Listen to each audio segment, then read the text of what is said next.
Então, tava pelo celular. Ah, Tô pelo celular. tá. Uhum. Sim, boa noite, tudo Boa bem? noite, tudo certo? Tudo bem. E aí, pessoal, como vocês estão? Tudo bem? É uma honra, Jessie, gratidão pelo convite. Fico muito feliz de te receber de novo, né? Tu foi a pessoa com quem eu fiz a primeira live aqui na página. Então, Colegas de longa em 2000, do PET, da psicologia, tivemos data. aulas juntos também, né? E muito legal, assim, de poder te encontrar de novo e a gente conversar mais, né? Sobre a cosmologia Kaigang, né? Sobre o modo de ser e estar no mundo Kaigang. Acho muito importante a gente Sim, conhecer essas outras formas de vida, né? sim. E é importante para que também a gente, enquanto profissionais, né, se a gente também abra um leque, né, do fazer saúde, que a gente entende saúde mental apenas enquanto clínica, ele é muito mais amplo. Com certeza, né? E imagino até de profissionais psis que negligenciem assim, né, o saber Kaigang e daqui a pouco não entendam muitos processos de saúde, né, que o povo Kaigang vive, assim, né, como eles experienciam a saúde, né. Sim, sem Mas dúvida. quem sabe tu comece te apresentando. Sim, eu ia falar isso. Então, enfim, eu acho que tem muitas pessoas aqui que eu tô vendo que estão entrando que são colegas de luta da resistência, né? Mas, enfim, para quem não me conhece, eu sou Regiane Pafé Caigangue, eu sou neta de Domingas, né? Sou filha de Maria Cairu, sou mãe do pequeno Cafã, que costumo dizer que eu sou filha da floresta. Filha da floresta porque eu sou semente dessas mulheres, né? Essas mulheres que foram violentadas, violadas, mas que nunca desistiram de mulheres como eu, de espaços como esse, né? Então, assim, eu sempre reverencio elas, levo o nome delas para todos os cantos, porque a psicologia que eu trago, os saberes ancestrais que eu trago, os saberes tradicionais, são a partir dessas vivências, né? Dessas lutas. Então, é uma honra estar aqui levando sempre o nome das minhas cofás, das velhas, né, das minhas mães que a gente chama, né? Então, eu começo explicando para vocês que dentro do território a gente não tem apenas uma mãe, né? São as mães Shin, que a gente chama, que são as nossas mães mais novas, e as mães Kofá, que são as mães mais velhas. Então, a sabedoria, a educação, elas passam por esses corpos, né? E que são corpos muito violentados, e que hoje a gente vem resistindo, seja na selva de pedras, seja na universidade com nossos filhos, e levando cada vez mais essas sementes e disseminando conhecimentos ancestrais. Sou psicóloga, mestre em psicologia social institucional, eu e Jessie aí nessa luta. Agora, enfim, estou indo para o doutorado e lutando para conseguir levar essa saúde mental nessa perspectiva, né, que é a perspectiva indígena, dos modos de ser e viver enquanto indígena caigangue. Eu sou o Jesse, eu não me apresentei, né, mas eu administro aqui a página Psicodecolonial, busco fazer lives, né, justamente para valorizar os saberes locais e com certeza, né, os saberes que a Regiane carrega são saberes milenários, né, transmitidos a partir da oralidade, de muita luta, muita resistência, né, e que hoje também ficam resistindo principalmente contra eh, essas várias formas de matança que existe até na natureza, né? Como a gente Tá. vê quanto preservar a natureza é preservar o mundo, né? O que tu tem a falar sobre isso, Rê? Então, vamos lá, né? Quando a gente fala sobre a crise climática que a gente está vivendo aí, eu trago o Krenak. Vamos pensar aí, Davi Copenau, né? Enfim, que a gente fala sobre a queda do céu.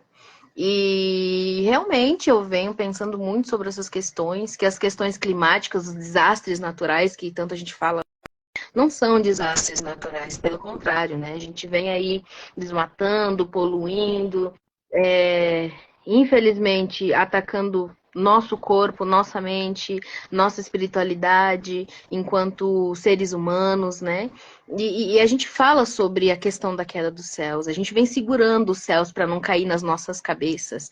E isso eu não falo só da questão indígena, eu falo como um todo, né? Porque a gente não estaria nem falando aqui sobre saúde mental se a gente não tivesse água, se a gente não tivesse ar, né? Se a gente não tivesse os cuidados que hoje a gente tem com a terra, né? Então, assim, a terra ela é sagrada para nós. Esses momentos, eles são momentos de muito adoecimento dentro dos nossos territórios, porque quando fala sobre a questão climática, a gente fala dos nossos adoecimentos, né? Aonde a gente vem cada vez mais sofrendo com essas situações, sejam de enchentes, sejam, enfim, né?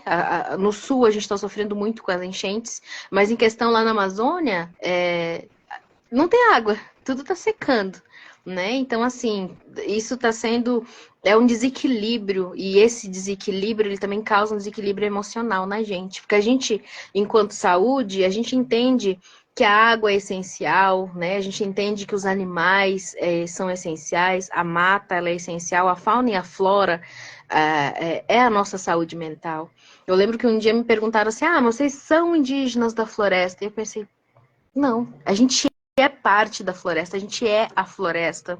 Porque quando uma árvore adoece, nós adoecemos. É assim que eu aprendi, né? Você vai tirar uma medicina tradicional, você pede licença para tirar uma medicina tradicional. Você respeita a saúde daquele espaço, né? Então, se tu vai tirar uma casca de árvore, você vai pedir licença para o dono daquele espaço e vai tirar o suficiente para você usar. E não simplesmente levar a árvore toda, né? Então, assim, todos esses cuidados também condizem com a nossa saúde enquanto seres humanos.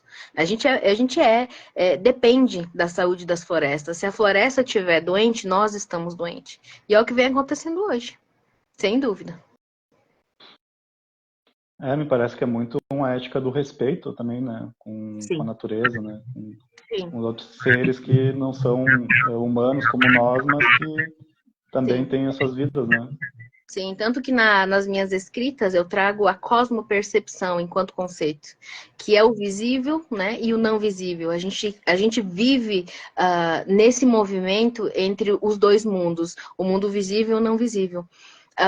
Já iniciando, enfim, né, sobre a questão do luto, eu trago a questão do Covid. Se vocês forem perceber, já que a gente está falando sobre a questão climática, o Covid é como se fosse.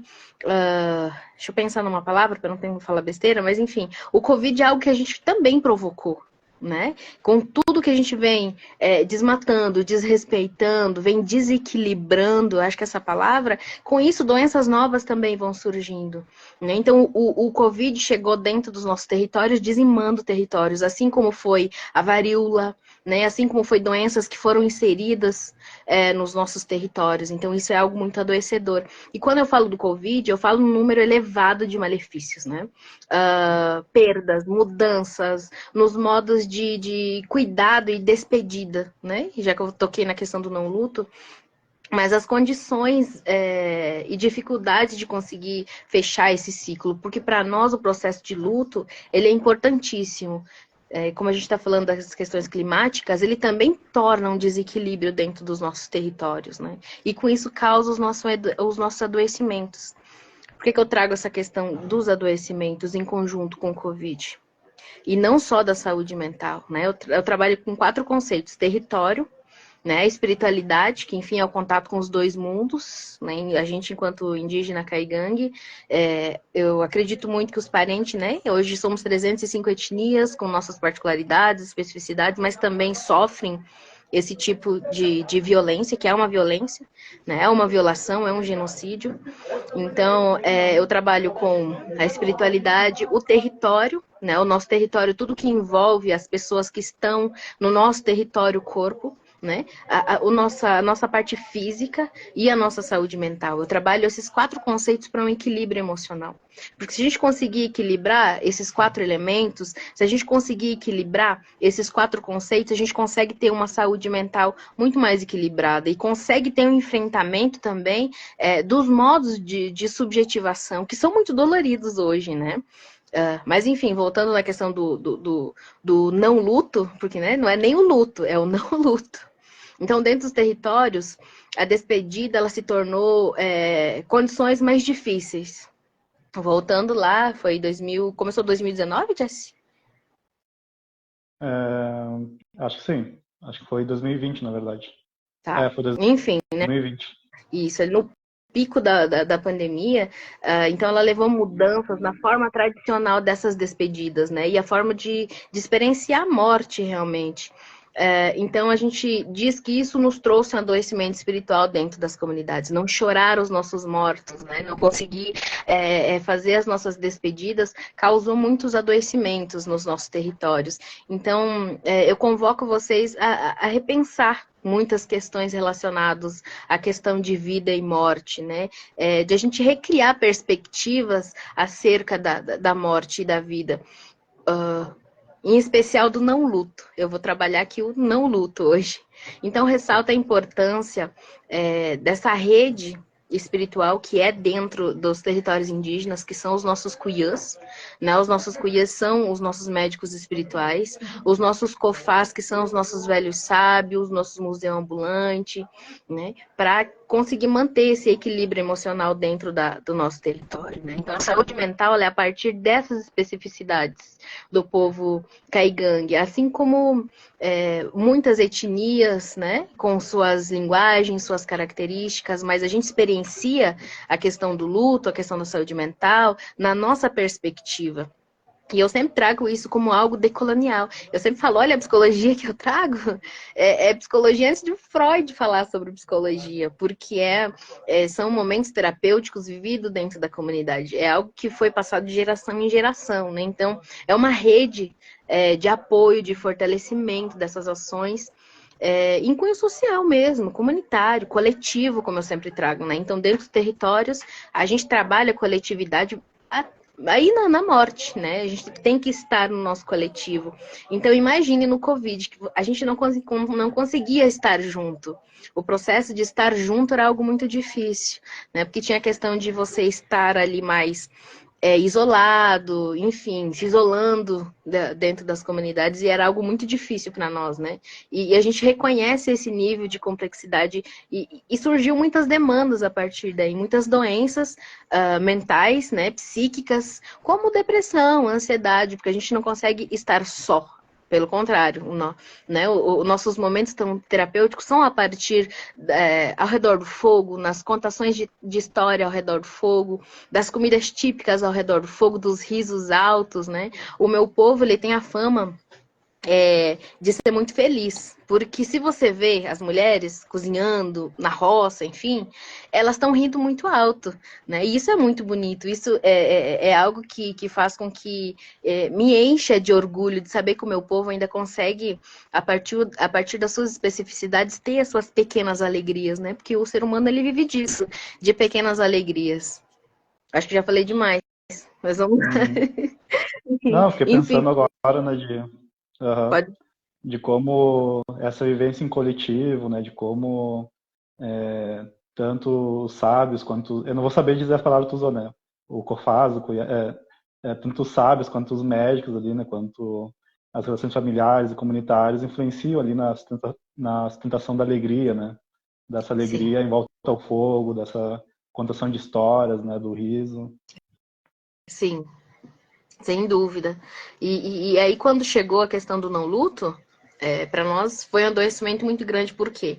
Né? Imaginem, para gente que o processo de chorar os nossos mortos, a gente precisa ter esse rito de passagem, né? Para nós é essencial para que encerrar um ciclo para que outro se inicie. Então, caixão lacrado, os corpos nus, lona preta, né? Como pedir perdão para o nosso parente.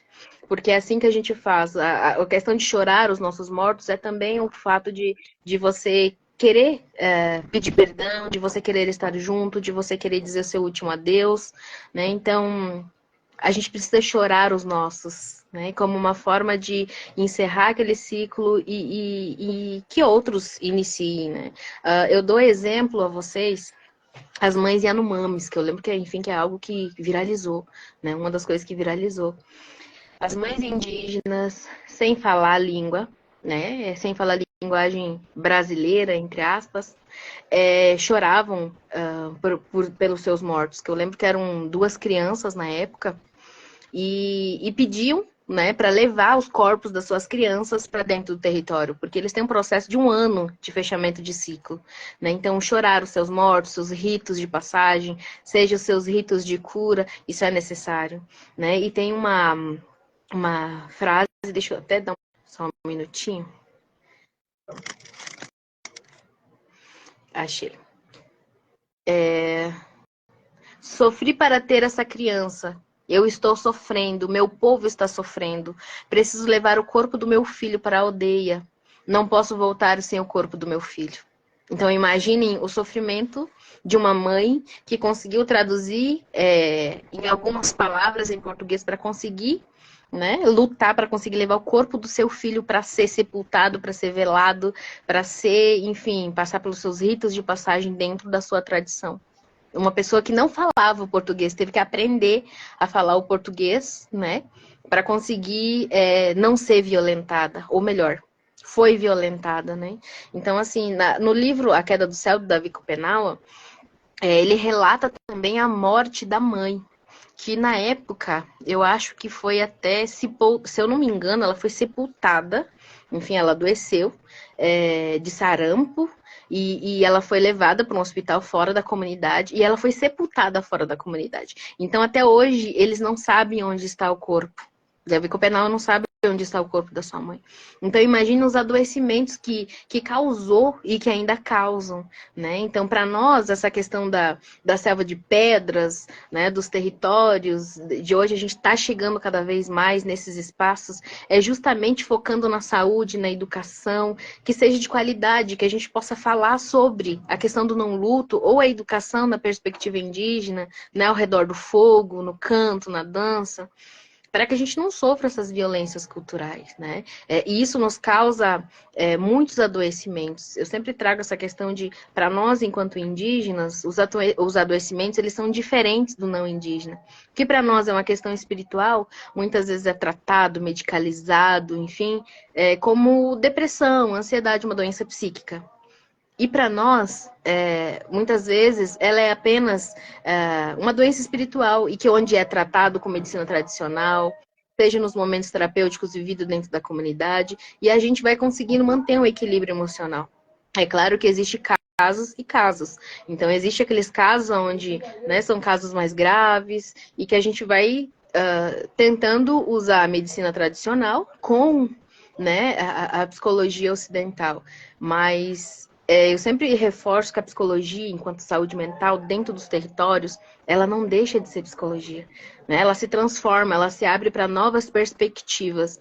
Eu me atrevo a dizer que isso é trabalhar o decolonial, não é, Jess? Já que a gente está, a página é falar sobre o decolonial, isso é trazer decolonialidade, isso é fazer saúde a partir de uma perspectiva de um olhar sensível, aonde a gente vai entender o que é saúde para aquele povo, para aquele indivíduo, e a partir daí criar estratégias de trabalhar a saúde. Porque a gente, enquanto cis, a gente está tão adaptado a inserir, a impor as nossas regras enquanto psicólogos, né? Ah, não, existe conceito tal, existe, enfim, o autor tal que traz isso. E eu sentia muita falta de me encontrar nos livros, porque eu não me encontrava nos livros, né? Enquanto eu lembro que uma dos meus questionamentos era ouvir vozes para o não indígena é uma doença, é uma patologia. E para o meu povo é super normal. Para o meu povo é saúde, né? Então a gente vai fazer um rito, você tem que ter contato com os dois mundos. Isso para nós é um momento de saúde, isso para nós é o dom de conseguir fazer o conjunto de medicina tradicional e saúde coletiva dentro dos territórios. Eu acho interessante dentro do campo da psicologia, né? Tem algumas psicologias que são mais normativas, dizendo, tem ansiedade, tu faz isso, faz aquilo, faz o outro. Tem depressão, faz isso, faz aquilo, faz o outro. Como se Sim, fosse todo mundo igual, né? Não sim, levando em consideração a singularidade de cada um, a cultura, cada um é subjetivado, né? Mas ali sim. na psicanálise E, tem uma parte, pelo menos, que eu acho interessante, né? De que, claro que nem sempre alguns psicanalistas fazem isso, mas que é de escutar justamente o que vem do outro, né? O que está na cultura do outro, né? Que Sim. foi o que o Freud fez lá no começo da psicanálise, que ele queria usar a hipnose, né? Tipo, tu faz isso, faz aquilo, através da sugestão. Aí a paciente dele falou, não com essas palavras, eu acho, mas cala a boca e me escuta. Aí o Freud foi lá e iniciou a psicanálise assim, né? Tipo, cala na boca escutando o mundo dela, assim, né? Mas no sentido com os povos tradicionais, eu acho que é algo que se relaciona também a imersão do Estado, de como o Estado proporciona saúde ou possibilita os direitos de vocês, né? E talvez nisso tenha também uma certa colonização ali, né? De muitos profissionais, uma tentativa, pelo menos, de... Como tu pensa isso, Sim, né? sim. Dessa relação do Estado com a saúde, com a psicologia? Olha, bom, vamos começar por partes, né? A psicologia dentro dos territórios, ela é algo muito novo ainda.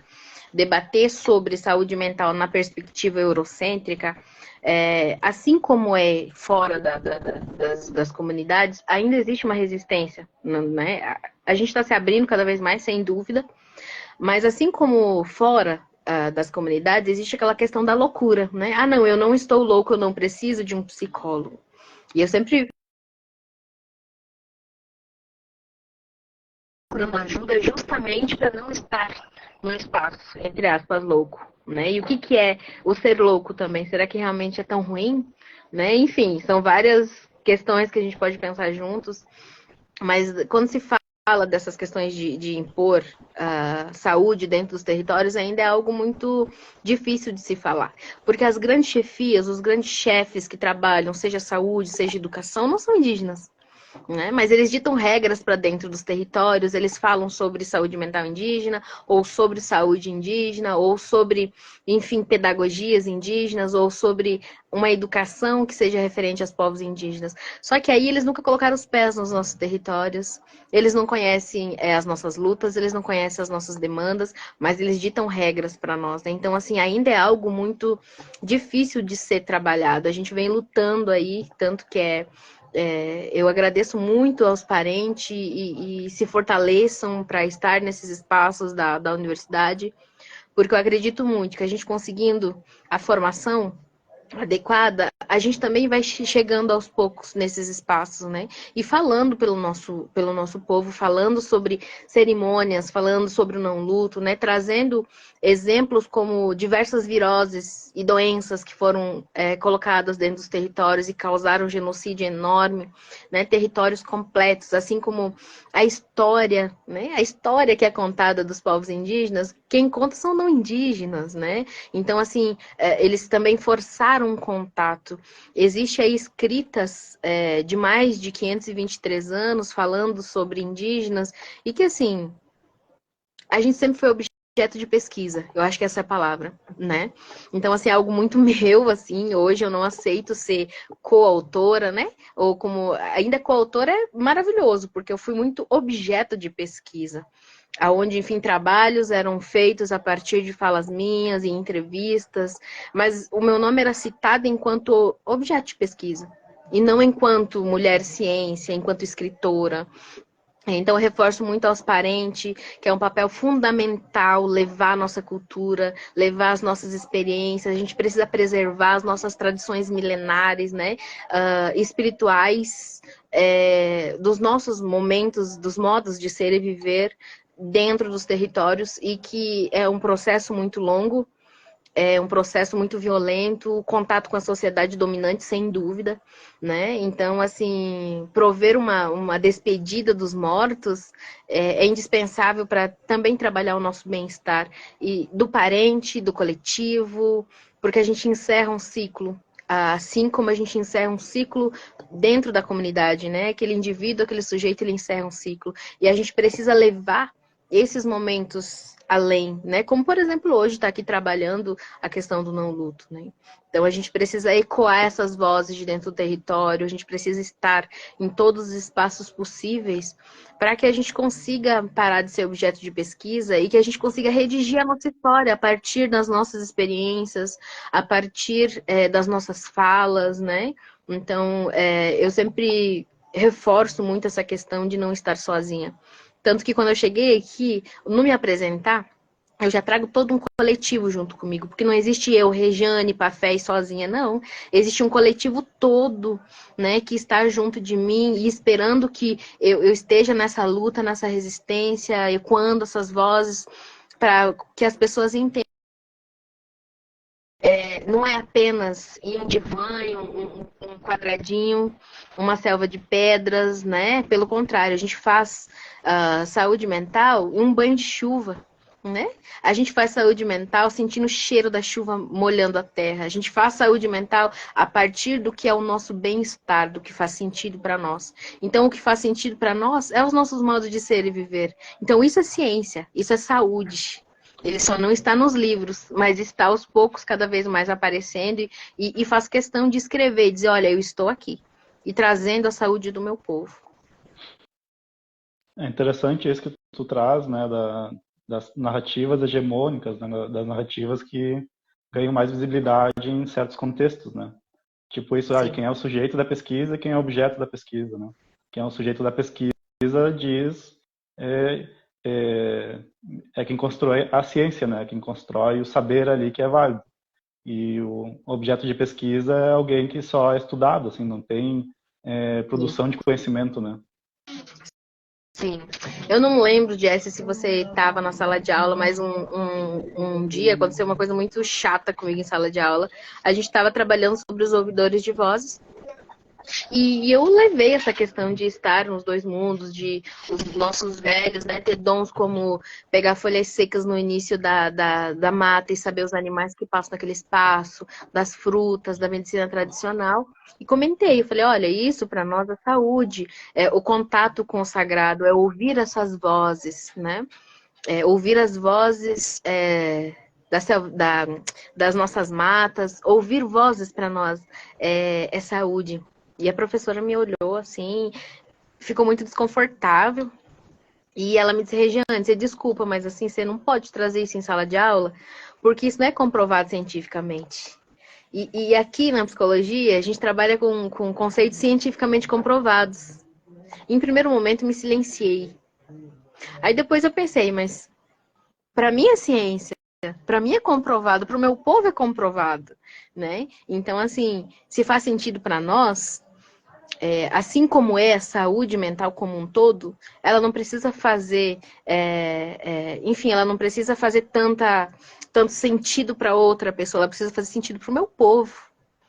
Né? Então eu comecei a perceber a partir dessa fala que eu teria que levar cada vez mais esses temas, mas que eu estaria sola naquele momento, eu enquanto corpo físico, mas que eu teria um coletivo todo, né, que foi brutalmente violentado, assassinado, né? A gente tem aí Vitor Pinto, um menino de 2 anos que foi degolado no colo da mãe enquanto a mãe vendia artesanato, né? A gente tem aí Daiane Griar, uma indígena caigangue que foi abusada, teve seu corpo dilacerado da cintura para baixo para que não tivesse provas, né? Então, assim, existe um coletivo que luta e que perdeu a sua vida, assim como os velhos, as lideranças, né? Que perderam a vida só pelo simples fato de terem nascido indígenas, né? E se eu estou num espaço, entre aspas, um pouco mais privilegiado, eu tenho que estar levando e ecoando essas vozes, porque não é um privilégio, né? Eu sempre falo assim, entre aspas, porque não é um privilégio. Há mais de 523 anos a gente vem sendo violado, violentado, sendo silenciado, né? E o Brasil inteiro ele é terra indígena. O Brasil ele é terra indígena. A gente foi roubado, a gente foi saqueado e a gente só quer poder viver dos nossos momentos terapêuticos com a nossa saúde, com os nossos modos de ser e viver, né? E a gente está aí lutando para acessar cada vez mais o mercado de trabalho, as universidades, né? Eu ainda, de vez em quando eu brinco, digo, olha, gente, vocês já viram um indígena serial killer? Um indígena saindo das escolas, atirando as pessoas, por quê? A gente é resiliente, a gente Deu uma cortada, tu respeita. pode repetir? Sim, eu tava falando, eu Tá tô falando escutando, desculpa, do indígena serial longe. killer e aí deu uma cortada. Ok. Eu sempre falo sobre essa questão, olha, a gente não vê um indígena serial killer, a gente não vê um indígena nas escolas atirando, né? Então, assim, a gente só quer poder viver da nossa cultura, né? A gente só quer poder trabalhar num contexto tranquilo, né, onde as nossas crianças cresçam sem medo, né, onde ser indígena não seja algo pejorativo, né, porque só o fato de ser indígena, muitas vezes você chega em alguns espaços, você incomoda, né, então assim como o Vitor Pinto, uma criança de 2 anos, foi degolado só pelo simples fato de ter nascido indígena. Né? Então, assim, os nossos filhos morrem pelo fato de terem nascido indígenas. Então, isso para nós é algo muito triste. Né? Então, eu sempre falo que a gente precisa estar cada vez mais nesses espaços para que o não indígena conheça as nossas vivências. Porque eu sempre falo que quando a gente é leigo com algo, né, a gente não entende sobre enfim, qualquer conceito, qualquer subjetividade, a gente acaba sendo, muitas vezes, preconceituoso, né? Agora, a partir do momento que você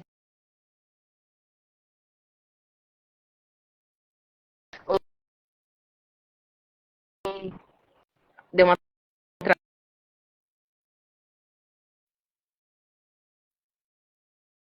Uhum. Agora voltou, eu acho. Mas estava falando dos preconceitos, né? Sim, e o quanto a gente...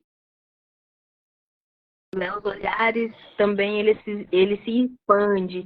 As pessoas vão entendendo que ser indígena, para nós, ele vai além dos olhos puxados, né? São os nossos costumes, é a nossa vida em coletivo, é os nossos momentos vividos dentro da comunidade, né, com os parentes. Então, assim, e aí também vai. É, esqueci agora a palavra, me perdoem, mas enfim, vai tirando aquele olhar, né, do indígena enquanto,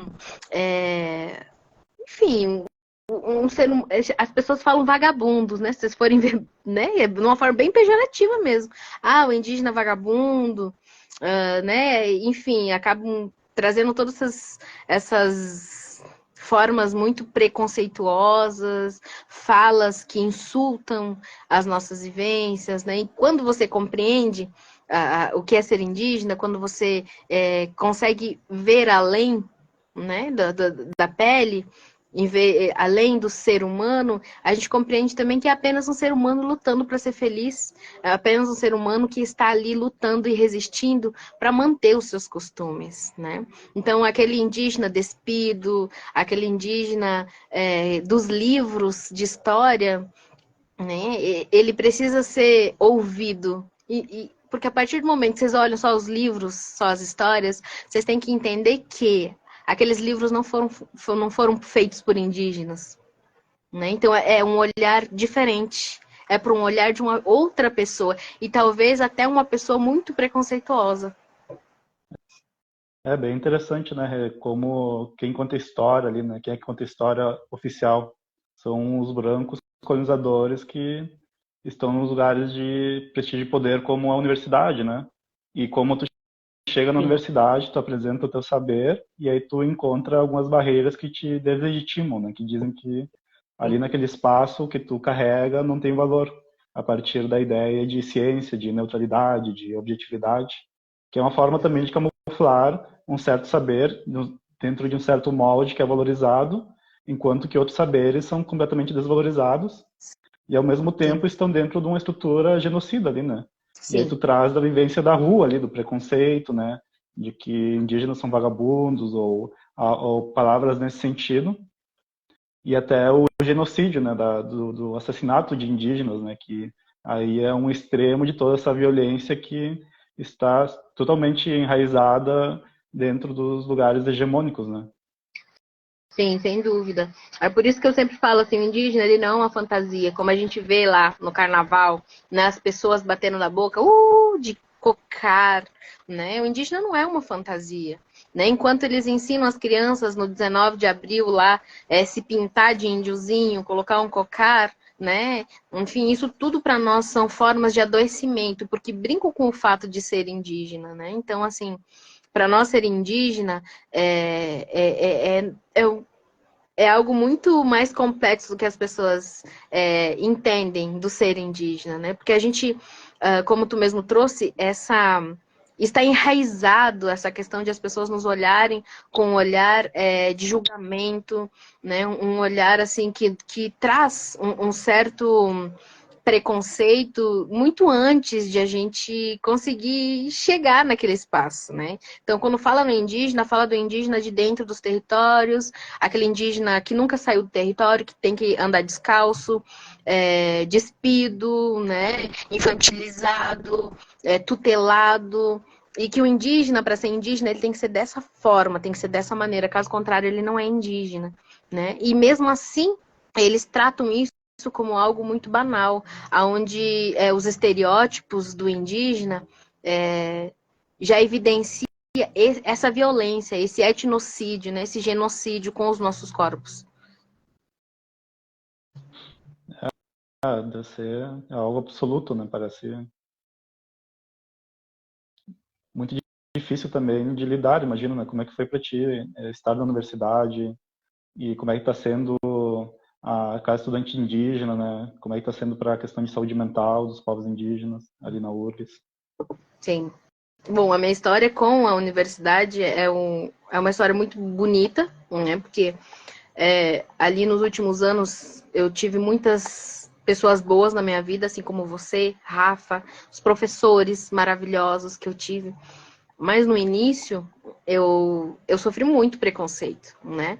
Eu era a indiazinha dentro de sala de aula, onde a professora levantava a mão, olha, a gente tem uma indiazinha em sala de aula, aceite nos seus grupos. Então, assim, isso era uma violência muito grande. E eu não era escolhida para esses grupos, né?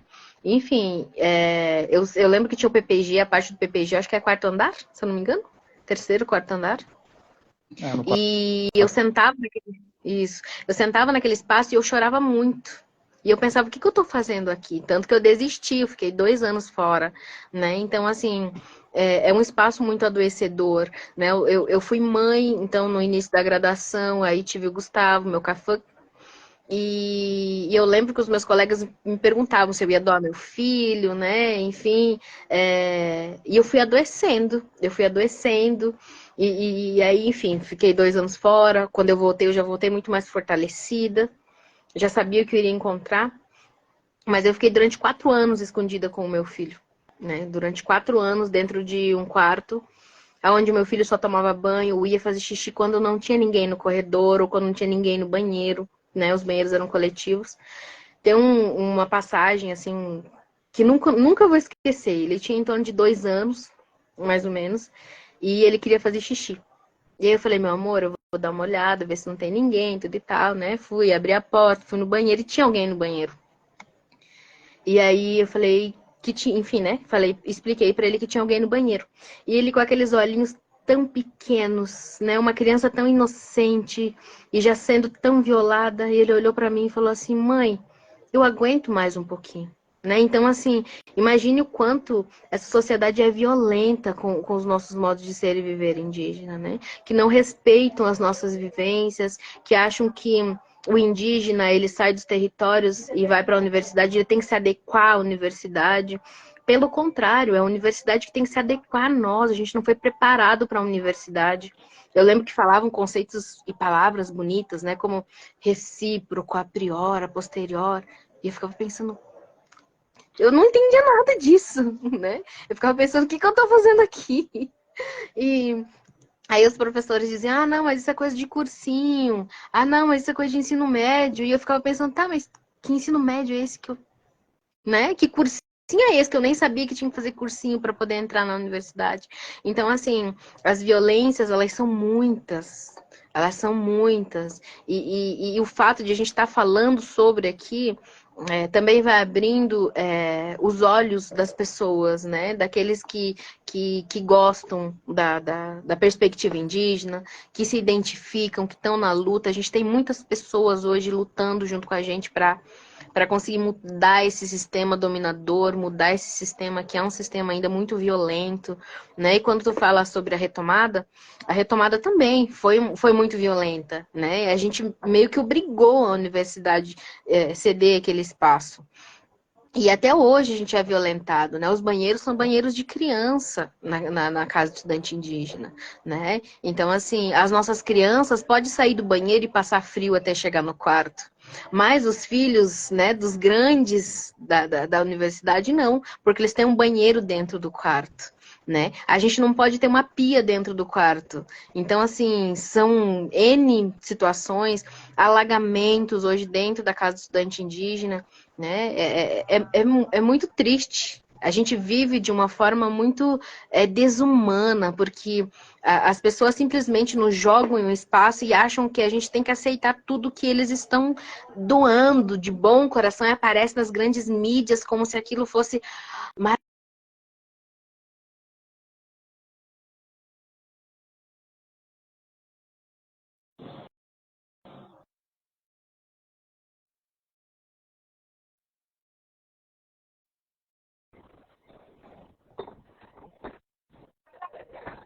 Deu uma cortada de maravilhoso. novo. Tu estava dizendo que na mídia aparecem como se fosse maravilhoso e dentro vocês estão sofrendo muitas precariedades ali. Isso, com certeza. A gente vem sofrendo essas precariedades e assim, tendo que resistir, né? Resistindo com as crianças, né? Muitas vezes crianças doentes, né? Então, assim, é algo muito difícil e que eu, né, o pessoal que está nos assistindo se some na luta, né? A luta por moradia digna, seja na luta não só pelos povos indígenas, mas pela vida digna do ser humano, né? E não é justo que a gente sofre e todos os dias está aí passando por tantas questões, enquanto uns têm muito, outros têm tão pouco. Acho interessante isso, né, de como primeiro vocês conseguem com muita resistência e luta, né, alguns direitos, algumas conquistas, como a casa estudante, mas aí na hora da prática já continua uma precariedade, né, continua algo de que é uma falta de vontade, não sei que termo usar, mas algo que não vai para frente, assim, não dá uma assistência adequada para vocês, né? Sim, sem dúvida. E eu acho que a gente precisa muito, cada vez mais, se somar nessas lutas, né? Quando eu falo, eu sempre digo assim, ó, juntos a gente é melhor e mais forte sempre. Porque quando a gente luta por uma moradia digna, não é só pro indígena, a gente luta por todos. Né? Quando a gente está lutando pela terra, a gente está lutando por todos. Quando a gente luta pela questão climática, por políticas públicas, é para todos. Então, assim, não é algo que a gente luta apenas pela nossa questão. A gente está aí lutando pelos quilombos, pelos ribeirinhos, né? Então, assim, a gente quer que todas as pessoas consigam ter acesso a esse espaço, eu acho que essa é a palavra, né? Onde a gente consiga ditar e falar sobre saúde, sobre educação, e que seja algo que seja onde a gente olhe e se enxergue, né? Onde as referências e os textos, enfim, publicações, imagens, enfim, o que for publicado, que a gente olhe e se enxergue nela. Né? Porque é fácil você falar sobre a questão indígena para nós, enquanto profissionais indígenas, né? Enfim, falando sobre a questão de ser profissional, a gente respeita os nossos modos de ser e viver, assim como as formas de fazer saúde, né? De fazer educação, porque eu sempre falo, olha, o que eu trago de saúde mental, eu não aprendi na academia, eu aprendi dentro do meu território, né? Mas para me falar sobre, eu tive que ter um certificado lá que dizia que eu era apta para falar sobre. Né? Então, assim, todos nós temos nas nossas mãos, nas nossas lutas, nossos corpos, essa resistência, né? E falar por nós, sobre nós, é essencial. E tu poderia falar um pouquinho mais sobre os rituais ali do povo Caigangue a respeito do luto, tipo, o que que vocês fazem? Ter algum tempo determinado para o luto ou como é que funciona? Sim. Então, né, a realização das cerimônias fúnebres, ela assegura uma separação entre os dois mundos, né, o mundo dos vivos e o mundo dos mortos. Então, a gente acredita que o cuprim, né, que é o nosso espírito, o espírito do parente, enfim, que desencarna, ele volta Ou melhor, né, voltando um pouquinho, caso a gente não faça esses ritos, a gente acredita que os cuprim, que são os espíritos dos parentes, eles voltam, né, eles inquietam os nossos sonhos, eles cobram, né, os ritos, né, as regras ancestrais. Então, a partir do momento que a gente descumpre essas regras ancestrais, a gente adoece todo um coletivo. Então, a gente acredita muito que é uma questão umbilical, né, o território enquanto corpo, o processo do luto, do chorar os nossos parentes, chorar os nossos mortos, para nós é um rito de cura, né? Então esse processo ele pode durar meses e até anos, né? Se o cupim que está em sofrimento, ele não for embora, ele não passa, a gente não passar por esse rito, a gente não fazer esses ritos dentro do nosso coletivo, a gente acredita que ele pode ficar ali muito tempo e ele vai adoecendo e adoecendo a nossa comunidade, né? Então, ele adoece o seu território de origem. Eu vou explicar melhor. O território de origem é todo aquele onde está enterrado o seu umbigo. Então, quando a gente nasce, o nosso umbigo, ele é enterrado debaixo da escada, enfim, debaixo da parte da porta da casa, porque a gente acredita que o vínculo com o território, ele é tão forte, que quando você falece, você volta a ser enterrado ali, aonde está o seu umbigo, né? Mas dentro do povo, dos ritos, de chorar os seus mortos, do não luto, ou do luto, enfim, a gente fica durante 24 horas, né, fazendo ritos, enfim, os parentes vêm visitar o parente que está indo embora, né, e a gente acende fogueiras, então são acesas fogueiras durante a noite, rezas, ritos, cantos, medicina tradicional, depende muito do desencarne, né, então vamos pensar aí, em alguém que morreu sendo violentado, alguém que, enfim, foi morto. A gente faz ritos, né? Coloca uma madeira específica dentro do caixão e pede para ele ir em paz.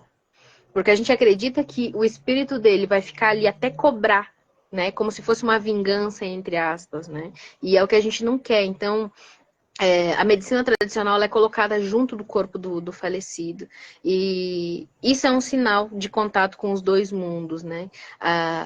É como se eles entrassem em sintonia a partir do momento que a gente faz esse rito, né? A gente vai ajudando na passagem, como se fosse uma passagem mais serena, mais tranquila, né? Então, assim, após esse processo, a comunidade ela fica num luto, ela fica em silêncio, né? Um luto de silêncio dentro da comunidade. Então não tem som alto, né? As pessoas estão em suas casas, mais recolhidas, né?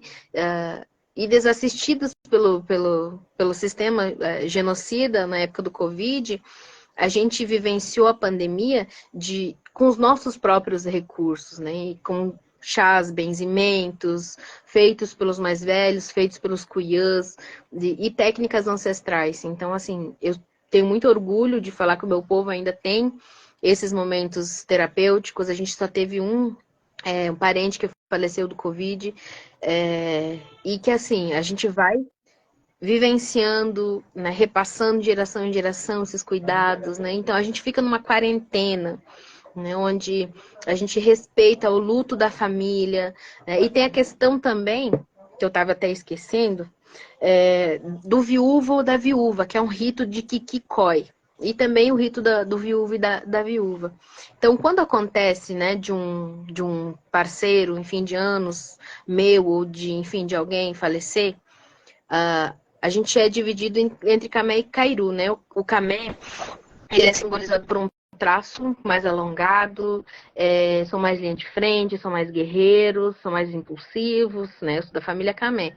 Aí os Cairus, que são mais espirituais, estratégicos, eles são representados pela bolinha, enfim, né? Mas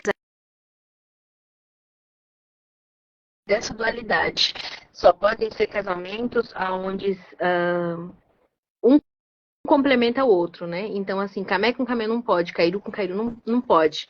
Tem que ser marcas contrárias para que um complemente o outro. Então, acontece, por exemplo, morreu um parente que é camé. que tem o cheiro mais forte que a gente fala, né? Então a gente vai lá, vai banhar muito a viúva, né? Ou o viúvo.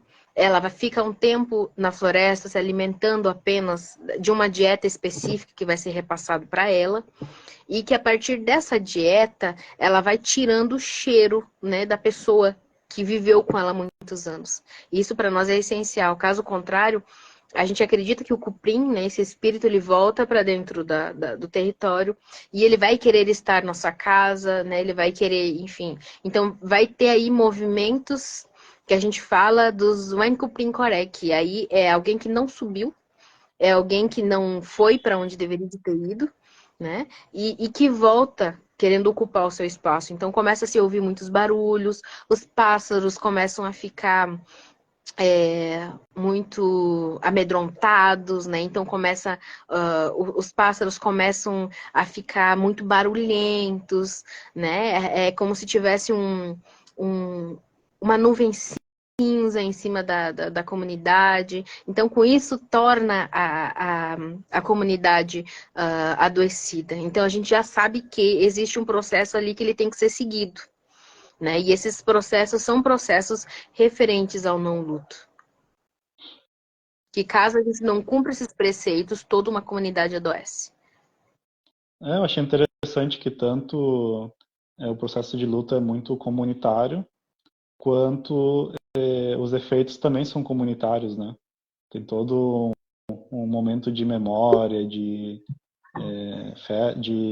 dança, de canto, de estar Sim. na volta da fogueira. A alimentação, ela é feita no coletivo, uma alimentação específica que reverencia a família a qual ele pertence. Então, se ele é camé, ele vai ter uma comida específica para o camé. Se é cairu, né, ele vai ter uma comida específica para o cairu. É porque a gente acredita muito que esses dois mundos, eles têm que permanecer em um equilíbrio. Porque caso contrário, se eles perderem esse equilíbrio, aí sim, né, a gente acaba se chocando e adoecendo. Então, com isso, um território todo adoece. Seja pelo peixe que morre, seja pela medicina tradicional que não vinga, seja pelas comidas típicas que desaparecem, sejam pelos animais que vão embora. Então, assim, quando a gente fala sobre saúde mental, né, quando eu falo sobre saúde espiritual, quando eu falo sobre território corpo, quando eu falo sobre esses 4 conceitos que eu trago, é justamente esse equilíbrio. A gente precisa dos nossos ritos, assim como trabalhar saúde, educação nessa perspectiva de respeitar o espaço do outro, né? Não impor as regras ocidentais, né? É respeitar realmente esse espaço, a partir dessas vivências, a partir dessas falas, porque eu também aprendi tudo isso, né? E o aprender, né? Já que eu entrei na questão do aprender, não é aquele aprender onde você coloca seu filho sentado e diz, olha, você vai prestar atenção. Não, não existe isso. Né? Ao redor da fogueira, os velhos estão lá contando as histórias, estão trabalhando educação, e as crianças estão correndo. As crianças estão brincando, as crianças estão fazendo barulho, isso é super normal. A partir do momento que elas se sintam confortáveis, a partir do momento que elas se sintam entusiasmadas, a partir do momento que elas querem estar naquele espaço, aí sim, elas vão sentar e vão ouvir. Porque para nós, o educar, ele tem que ser prazeroso, ele não tem que ser obrigado. Que interessante. A gente é muito obrigado, né? É muito difícil, né, se enquadrar ali na escola disciplinar, né? Sim. Sim. E o que acontece? Como vocês pensam assim depois da morte? Vocês acreditam em reencarnação? O que vocês acreditam? Então, a gente acredita muito que o indígena, eu sempre falo assim, o indígena ele não morre, né? Ele vira bicho, ele vira animal, ele vira fauna, ele vira flora. E muitos deles, ou melhor, muitos dos nossos filhos têm o nome de entes queridos nossos que partiram. Porque a gente acredita que eles voltam. Então, vamos pensar junto. Um cacique que foi assassinado, um exemplo, né? Por um território que não foi demarcado. Ele vai voltar. Porque ele precisa demarcar aquele território. Porque ele tem um povo para liderar, né? Então, tudo isso, assim, a gente acredita muito nesses pequenos reviver, né? Então, a gente enxerga nos olhos dos nossos filhos, muitas vezes, entes queridos nossos que já foram embora, né? Então, assim, a gente acredita muito que eles estão junto conosco, eles voltam, de alguma maneira eles voltam. E eles podem voltar como árvore ou Sim, uma planta? sem dúvida, com certeza. É por isso que a gente tem muito respeito com esse espaço. Então, para tirar uma folha de uma árvore, a gente pede permissão para tirar uma folha de uma árvore, porque ele pode ser um parente seu, né? Para a gente tirar uma casca de uma árvore, a gente pede permissão para tirar uma casca de uma árvore. Para entrar na mata, no início da mata, a gente pede permissão para entrar naquele espaço, porque a gente acredita que existem os guardiões daquele espaço. Eu dou exemplo às nossas casas. Vocês vão gostar que alguém se aposse, né, da casa de vocês e pegue o que vocês têm? Não, né? Então, assim, esses espaços todos são cuidados, todos esses espaços são espaços nossos, né? Dos nossos parentes, né? E existe muito essa questão do coletivo. Então, assim, quando eu chegar naquele espaço, eu vou ser bem recebida porque eu vou estar respeitando o espaço do meu parente. É que interessante, né? De como é um cuidado também para que a vida continue, né? Tanto a vida num corpo humano quanto a vida num outro corpo, numa planta, num outro animal, né? Já na cosmologia judaico-cristã tem uma certa hierarquia ali entre os animais, a natureza e o homem, né? E aí de que a Na- natureza foi criada para servir ao E homem. E isso aí baseia um não. monte de violências, né? E na verdade não, né? Se tu for ver, na verdade a gente nem estaria falando sobre o ser humano se não existisse a floresta, se não existissem as árvores, se não existisse. Então, assim, eles são muito mais evoluídos que nós. Se vocês forem parar para pensar, os nossos gatos vão falar sobre coisas que, enfim, a gente tem, que vocês também podem se identificar. Mas quando vocês estão adoecidos, quando, enfim, as coisas estão um pouco mais tensas em casa, estresse, o gato, o cachorro, ele também fica. Ele sente aquela energia. Eles são muito mais evoluídos que nós. E eles tentam tirar aquela energia pesada da gente e mandar embora, né? Então, assim, tanto que vocês vão ver que muitas vezes o gato, ele fica numa parte sua adoecida, seja numa barriga, seja nos pés, né? E aí depois ele fica no sol, tentando se reenergizar, né? Mas ele vai tirando essa energia pesada dos nossos corpos, né? Então, minha mãe sempre fala que se você não tiver um lugar para dormir, você dorme aonde o cachorro dorme, porque aonde o cachorro dorme é sagrado. Aonde é a cama do cachorro é um local que é sagrado. Não existe nenhum tipo de Mancupencoré que a gente chama que são espíritos ruins. Então, assim, tudo é sagrado para nós. E aí vocês buscam também lugares em que estaria, entre aspas, purificados de espíritos ruins ou algo nesse sentido? Tem rituais nesse sentido para purificar os lugares? Sim. Primeiro de tudo, que a gente respeita, né, esses espaços. Então, onde a gente vai fazer uma casa, a gente pede licença para o dono daquele espaço, para a gente dividir aquele espaço e não entrar em conflito. Né? Quando você vai fazer uma caçada, né, não é apenas o caçar, não é para você fazer venda, né? Então você pede permissão para o dono daquele espaço, quando você pega enfim, a caça, você explica para ela o porquê que ela está sendo abatida, né? Seja para alimentação, seja para enfim, tudo isso para nós é saúde. A gente respeita esses espaços para que a gente também consiga ser respeitado, né? Para que a gente não tenha um acidente, por exemplo, com uma cobra que entra dentro da comunidade e vá ferir uma das nossas crianças, né? Por quê? Porque a gente pede licença para esses espaços. Quando vai se fazer um roçado, existe reza, existe, enfim, pedidos de permissão para ser rezado nos 4 cantos da floresta, justamente para não ter esse tipo de acidente. Ah, muito lindo. Tudo que tu, acho que do começo ao fim, assim, tu trouxe muito uma ética do cuidado e do respeito, né? Com os espaços, com os lugares, com as pessoas. Acho muito, muito bonito.